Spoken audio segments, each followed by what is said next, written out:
Okay, I'm back. Sorry about that. She probably got a 2-litre bottle. No.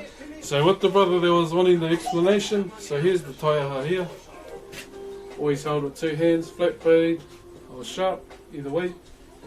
So it all depends. So each tribe right around the country has their own particular tribal style way of fighting as well. Just like carving, how they have their own tribal styles. It's the same as fighting as well. They have their own way of fighting with the Taiaha or any other particular weapon that we have. So moving up from the upoko to have face on either side. There you go. So moving up from the upoko, usually what's mounted here is an awe, which is usually a flock of hair, be it horsehair, dog hair, bird feathers, and in some cases they would put human hair, but they'd lash it up with muka, which is the flax fibre.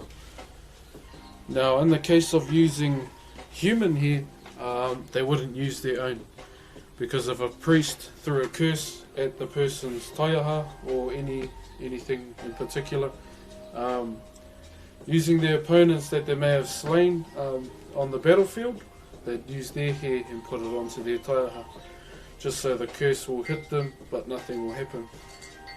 And so yeah, it was used to try and provide a distraction, so they would flick it side to side, spin it around. I won't spin it around in here because I'll hit the shed. And hopefully for one split second, if they got distracted, they can come in and just go for a deadly strike.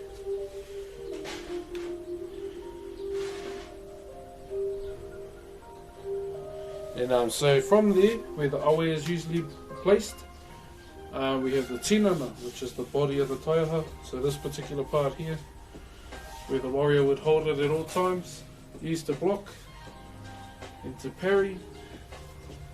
So you can go 1, 2, block there, smack them in the guts. So that's what this particular part was used for, the tinana. And yeah.